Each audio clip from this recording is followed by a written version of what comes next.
On this episode of Old Joe's Reminiscence, bigotry abounds when an ape vigilante group spreads hateful rumors that might just get the astronauts killed.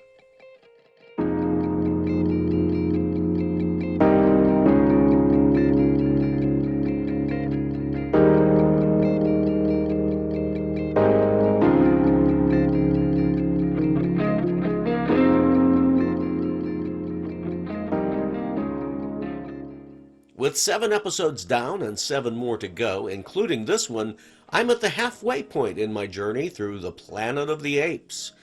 The 1974 CBS television series performed rather poorly in the Nielsen ratings. No doubt because it was aired on Fridays, opposite the NBC popular shows, sitcoms Sanford and Son, followed by their newest comedy hit, sitting at number 1, Chico and the Man. The Deception was the 10th episode to be filmed, but it was the 8th to air on November 1st, 1974. I'm beginning to realize that I was most likely watching those NBC shows on Friday nights in 1974, because I do remember watching Chico and the Man. And the only Planet of the Apes episode I've recognized so far was the one set in the BART subway station, The Trap. Why was that? Well, I was curious about that, so I looked back at the network listings. I probably watched The Trap so that I wouldn't miss the CBS Friday night movie, the presentation of the 1967 Oscar-nominated film Bonnie and Clyde. I know I watched that. Mystery solved. I don't know about you, but I'm not very fond of spoilers. So, I've been avoiding doing a lot of research into this episode before finally viewing it. I do know that the ever-smiling John Milford from The Trap is back, as an ape this time. Also, Ron Stein is back, playing 2 gorilla roles in this 5th of his 11 Planet of the Apes episodes. It looks like they may be back at the beach again. A Malibu beach is listed as a filming location. There's no rhyme or reason to their travels anymore. I've downloaded the final revised script, dated September 9th, 1974, which I'll be referencing as I feel necessary. I find that it helps me to identify some of the characters, especially when it comes to the apes. They all seem to look the same to me. So, without further ado, let's prepare to have our eyes opened to The Deception.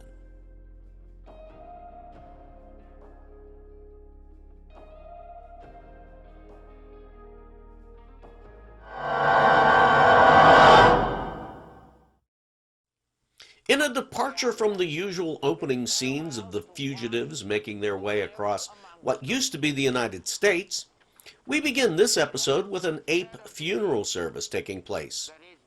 We see the ocean's waves in the background, so this must be one of the scenes that was filmed at Sequit Point in Malibu's Leo Carrillo State Park. What struck me immediately was a defiance of the script's very first note to the director, which is allow 45 feet of silent footage for titles. Instead, the credits appear over a recital of ape scripture made by an elderly chimpanzee. He's Cestus, played by John Milford, who had played the human Mr. Miller in The Trap. There's a mixture of both chimpanzees and gorillas at Lucian's funeral. The part of the deceased's grieving chimpanzee daughter, Fauna, is played by Jane Achtman. Actress Jane Achtman was born to film score composer Irving Achtman and his wife on April 6, 1949 in New York City. Jane's acting career began in 1968 when she starred in a Broadway production of The Prime of Miss Jean Brodie. Within a year she'd made her television debut on an episode of The Virginian. In 1970 she played Keith's love interest on an episode of The Partridge Family. After a few more guest appearances, Jane was signed as a regular cast member. She played daughter Barbara Sims Dickerson in the ABC sitcom, The Paul Lynde Show. When that show was cancelled after just one season due to poor ratings, Jane went back to making guest appearances. She was cast as Nancy Lawrence Maitland for the second season of Family in 1976, but she was replaced after 2 episodes were filmed. Meredith Baxter stepped into the role and had to reshoot all of Jane's previously filmed scenes. Jane went back to making guest appearances until, at 30 years of age, Jane left the business. Jane was married to actor Gene Castle from 1969 until her death on October 30, 2018. Fauna shouts that she hates them. She's referring to 2 humans specifically, for they have allegedly murdered her father. But she's including all humans in general here.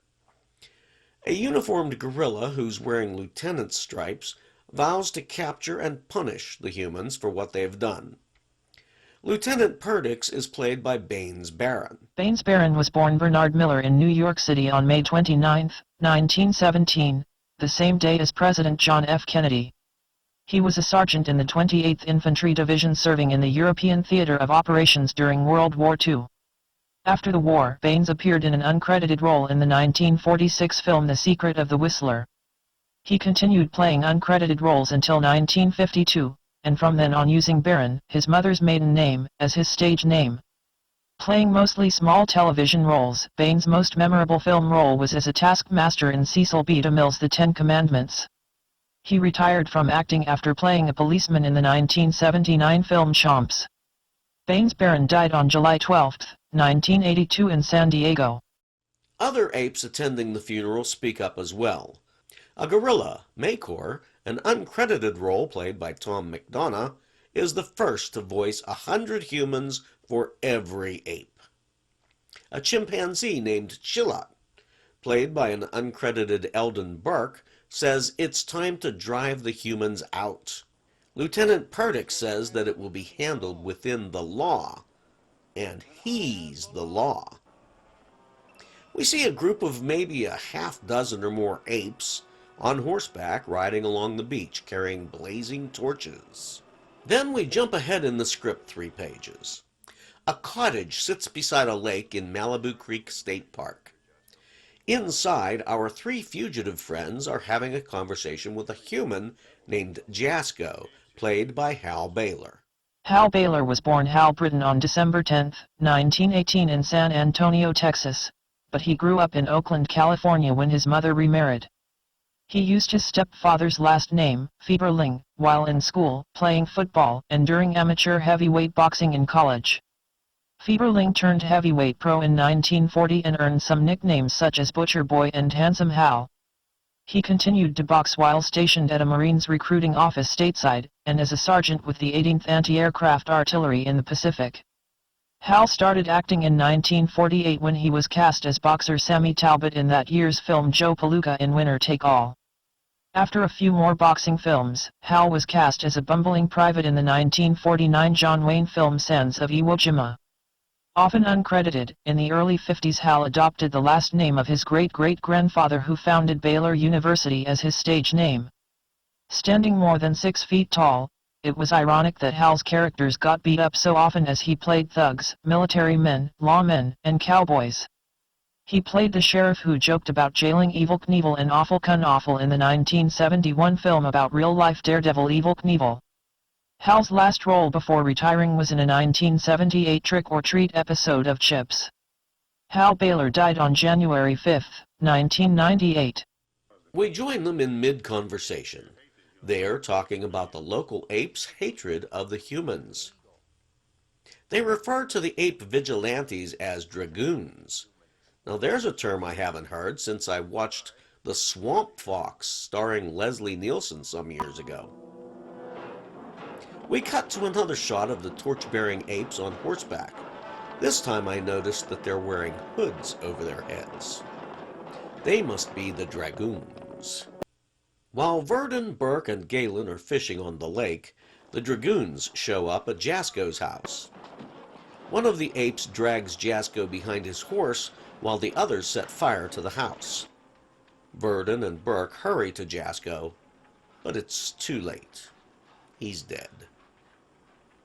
The astronauts say they've seen this sort of thing before.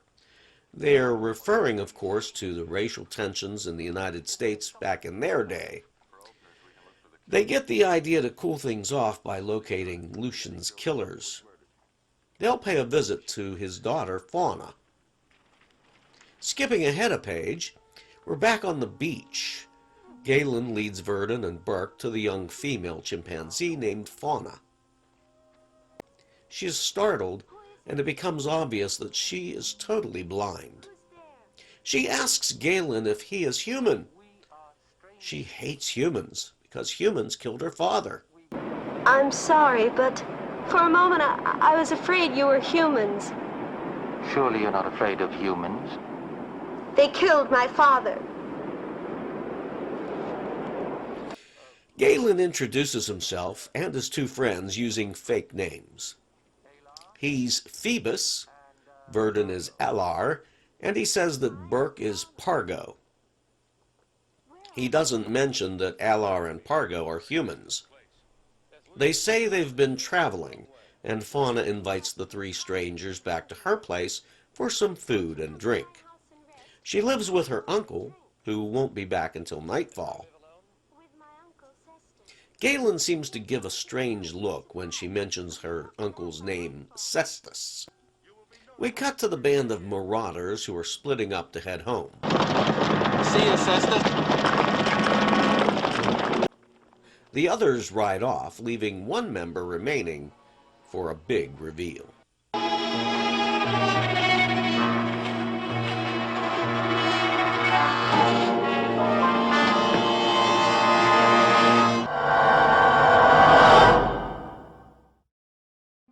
In Act 2, we're back at the 20th Century Fox Ranch. Our three heroes are following Fauna to her farmhouse. She gets around awfully well for someone who's blind. She reminisces about a time when she could see. Of course, there are some things I miss. Setting of the sun, colors of the flowers, and reading. She mentions her father and stops mid-sentence. Verdon and Burke ask her what happened. She tells them a story of two humans who came along asking for food. Her father had fed them, and later on, Uncle Cestus claimed to have seen the two humans kill Lucius. Verdon asks if Cestus got a description of the men. How can you tell one human from another when I could see they all looked alike to me? I have the same problem. They exchange some strange glances. Is Galen just agreeing to make it look good, or is he trying to say that he can't tell Verdon from Burke? Fauna tries to pour some milk for Burke. She's about to touch his arm when he flinches, spilling that milk. It's all right. I'll clean it up. Then they hear a horse approaching. They look outside and see Uncle Cestus coming back with his wagon full of farming supplies. Burke starts to make some excuses about why they need to leave, but Fauna insists on hiding them instead. She takes them to the beach. Now I'm going to share some dialogue from the script that was later deleted for some reason. If it had been included, we could say with certainty where they are on Earth. But alas, it was cut, so it can't be considered canon. But this is my idea of how I think it might have looked. Look familiar to you? Pebble Beach. We spent a couple of days here just before blastoff. You had a date with that redhead. Jan Adams. Carved our initials in this same cave. Wonder if they're still there. Wish she was still there. Now I'm guessing someone thought it was just a bit too corny to leave that in. In the cave, Fauna has a table set up with plates and cups, even a candle and matches from a time when she could still see. She used to go there with a young friend. It was our secret place where we could laugh and hide and shut out the grown-up world. He left when I became blind. Burke's voice reminds her of that friend. At this point in the script, Burke is supposed to be tracing his and Jan's initials that remain carved in the stone cave wall, but since that previous scene was cut, this doesn't happen. Fauna startles him when she wants to touch his face to know what he looks like. Uh-oh. Galen steps between the two, and she feels his facial contours, thinking that he's Burke. I'd bet that trick can only work once, so we'd better hope she doesn't want to do it with Verdon, too. And she doesn't. She asks them to stay the night, promising to bring some food to them in the morning. Will you stay? Please. I'll stay. The three come up with a plan to infiltrate the Dragoons and find out who their leader is. It's a cinch that, as humans, Verdon and Burke are automatically disqualified from that, so I guess it'll be up to Galen to join the local militia. Oh. And who is this somebody that gets the scoop on every...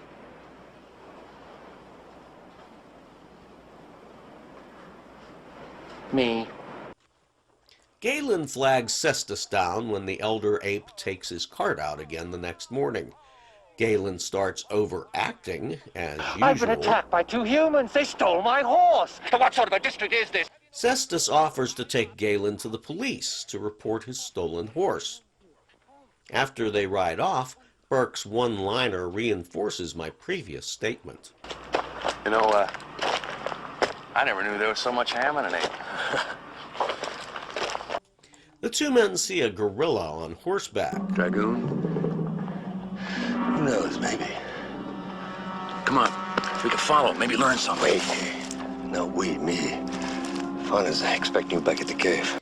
Verdon runs after the gorilla, while Burke sticks around to keep Fauna company. On that horse-drawn cart, Galen and Cestus strike up a conversation about vigilante justice. Funny, but I can't help picturing John Milford smiling underneath his ape makeup. We cut to a brief scene of Fauna meeting Burke on the beach. She wants to hear of the books he's read, and he begins to tell her about Robinson Crusoe. There was a story about an ape. We skip ahead a few pages in the script to Galen at the gathering of the Dragoons. They give a toast to their Dragoon-to-be, and other toasts follow. Cestus tells Galen that he'll get final approval from the Dragoon leaders later that night. Then they'll go on a raid. We then join Verdon as he's still following that gorilla. How was he able to keep up with someone riding horseback when he was on foot? I'll never figure that out. The rider dismounts to sit on a log and drink from his canteen. He's Ron Stein as the gorilla Chrono. Verdon accidentally steps on a branch, snapping it. Chrono gets up to investigate the noise. There was supposed to be an outdoor chase on horseback here, but they took the cheap and easy way out. Chrono looks around, and it appears as if he's about to give up when he pulls his pistol and aims it right at Verdon, who's hiding in a tree.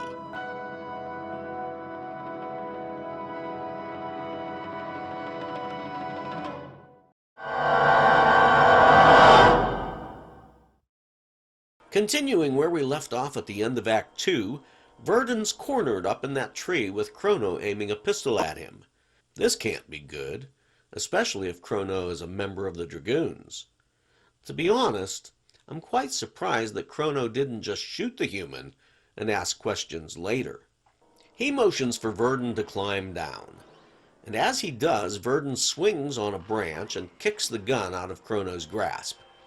Then it's a choreographed scene of hand-to-hand combat, man versus ape. Verdon eventually wins, of course. For a second, I thought Verdon was going to steal Chrono's horse. Stealing a horse would get him killed for sure. He pulls a bag from the horse's saddle, and it's a hood of a dragoon. Back at the beach, the two men meet up, and Burke quickly summarizes some of the stuff we'd skipped over in the script earlier. Lucian had kept a journal, and in it he wrote about secret meetings he'd had with friendly humans. Verdon and Burke begin to wonder if Cestus is lying. Meanwhile, Cestus brings Galen back to the house. The elder will join them later. He has to go get another horse so Galen can participate in the Dragoons' raid later on. Galen goes inside and he starts talking to Fauna. She tells him of Burke's story about Robinson Crusoe. Then her next statement shocks Galen. I think I love him. Isn't that, kind of sudden? I don't like Galen's answer when Fauna asks if he thinks it's possible for Burke to love someone who's blind. I'm sure he could if they were otherwise compatible. No. I do not think that it is possible. He could have made another excuse. They're moving on. He's already married. They're on the run. Anything else. Her blindness had nothing to do with it. He does blurt out the truth at one point. He is not an ape! That you cannot trust. I don't believe you! She sends him away. So much for spending the night with them. Galen hightails it to the cave where Verdon and Burke are hiding out. He has to pause a moment as the tide is coming in, and that reminded me of something. In the revised script, when the three were shown fishing at the lake near Jasko's house, they were originally supposed to be swimming in that lake. It was later changed to fishing for some reason. And at that point, where they offered to teach Galen to fish, that was supposed to be an offer to teach him to swim. So will he need to know how to swim for some reason at high tide? I guess we'll see. Inside the cave, Galen informs the two humans that Cestus is one of the Dragoons and that he's joining them on a raid later that night. Then they argue about Fauna falling in love with Burke. How's he going to fix that? Burke goes off to talk to the poor misguided chimpanzee. He approaches her at the well outside her house. They move their conversation inside, and Burke tells Fauna a story that his mother had told him when he was young. It's a twist on a story of Isaac and his sons from the Bible. He then tells her that he won't be sticking around. My friends and I are going to leave here today, and you will never hear my voice again. No. Later on, in the ape village, Verdon and Burke burst into the police station and tackle an ape they assumed to be Perdix. Nope. That's Ron Stein in yet another role. Look, we need your help. Our friend is going to a meeting of the Dragoons tonight. Now, if you want to get them, we'll take you there. Our friend's gonna be in trouble, big trouble, so we're not asking you, Perdix, we're telling you. I'm not Perdix. Are you looking for me?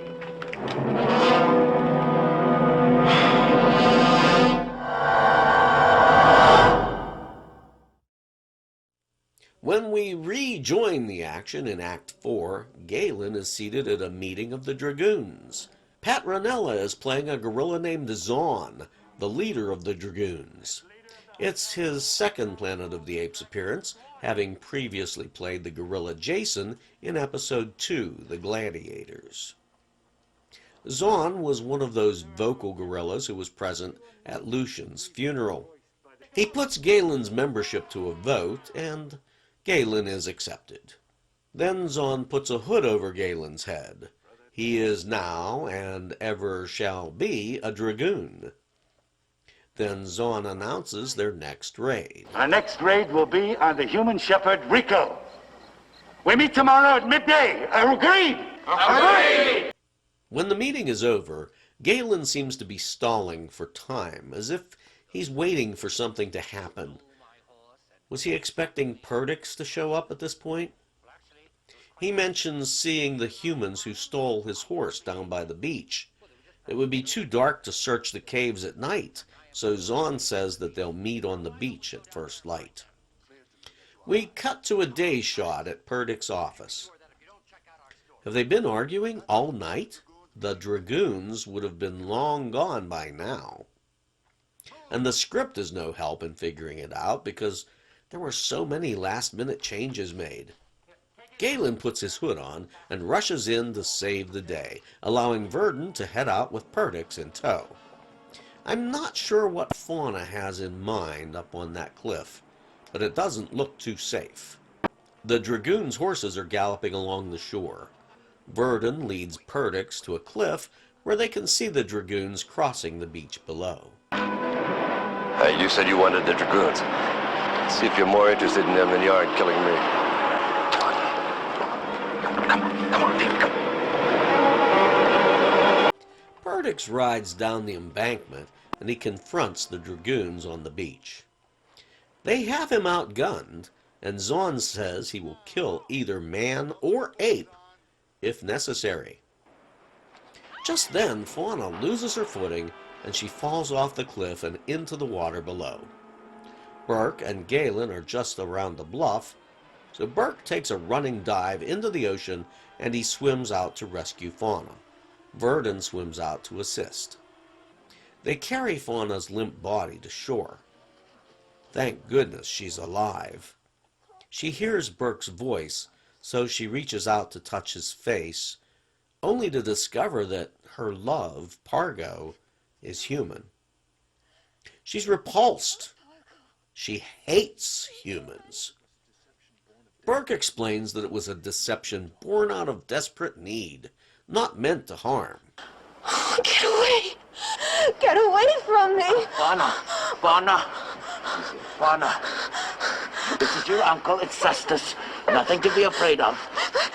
But he's human! He's human! All right, he's not going to hurt you. Verdon explains that all humans aren't bad, just as all apes aren't good. I don't know if a human did kill your father, but if it happened, that doesn't mean that all humans are bad. Just like all apes aren't good. That's when Cestus confesses that he was with Zahn when the two apes had a disagreement. During their argument, Zahn hit Lucian, who fell and hit his head. So it was Zahn who killed Lucian. Zahn argues that it shouldn't matter. He still maintains that humans are their enemies. And as he goes on, the other dragoons remove their hoods and they disperse. Later, Cestus suggests that the humans could stay at the farm, but they decline his generous offer. Burke says a final goodbye to the chimpanzee Fauna, and the three fugitives head out north along the Pacific coast shore toward their next adventure on the Planet of the Apes.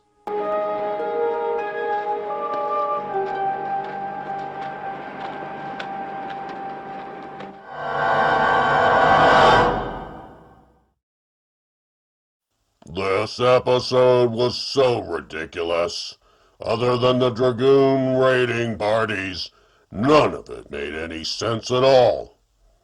Even if the female chimpanzee is blind, there is no way she could be in the same room with those two humans and not smell them. The human stench is unbearable. I am getting sick and tired of this show depicting fights where the human always wins over the gorilla. Chimpanzees I can see, but winning against a gorilla is simply unbelievable. Gorillas are stronger than humans. In fact, a gorilla can have upper body strength that is 4 to 10 times greater than a human's. Gorillas are among the strongest beings on the planet. Gorillas can lift, break, and squeeze objects that are much heavier than they are. There's no way an unarmed Verdon is winning a fight against a gorilla unless it is fixed. Period. Full stop. Exclamation point.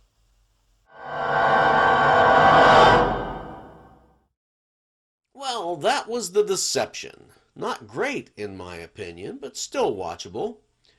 It had a lesson to tell about bigotry that we could all learn from. A lesson about something that we're still struggling with 50 years later. And that's all I'll say about that. Something nagged at me throughout the episode. They made great work of avoiding her touch so she wouldn't know they were human. But as my gorilla friend just mentioned, wouldn't she have smelled them? There has to be a very distinct difference between the body odor of an ape versus that of a human. In fact, here's an omitted line from the script that was to be spoken by Galen in his guise at Phoebus. I mean, just the smell of so many humans about must be overwhelming. Maybe that line was cut out to avoid drawing undue attention to the fact that the chimpanzee fauna doesn't smell those two humans who are right next to her in the same room. It bugs me that they're back at the beach so soon after their trip to Central City in the last episode. They mentioned Urko, but he's not seen in this episode at all. According to Urko's wall map in episode 2, I'd place Central City's location somewhere between Las Vegas, Nevada and Prescott, Arizona. It's quite a long hike from there all the way to Pebble Beach. Look familiar to you? Pebble Beach? Maybe Traven drove that death cart a lot farther than we'd assumed he would. One day I should make a map and mark where each episode occurs and then put the episodes in order by their progress on the map. Who am I kidding? That's never going to happen. I barely have enough time to do these reviews as it is. Editing takes forever since my software is constantly crashing and I'm too cheap to purchase a newer alternative. I'm also too lazy to learn how a different program would work. I'm still finding new features to use on this one. Well, that's it for this episode. Be sure to like, subscribe, and comment. Do you have any memories of watching Planet of the Apes when it aired? Tap the notification bell so you'll know when my next episode posts. They're a bit unpredictable based on having time to watch the episode, quiet time to record a review, patience to edit, and the bandwidth to upload it when my granddaughter isn't watching something streaming on the Disney Channel. Yeah, it's a lot of work, but I enjoy doing them. The next episode is titled The Horse Race. I hope it's a good one, because I've heard that they get worse as the season progressed. And so far, they're still holding up. So join me again, won't you, as I review another Planet of the Apes episode on Old Joe's Reminiscence.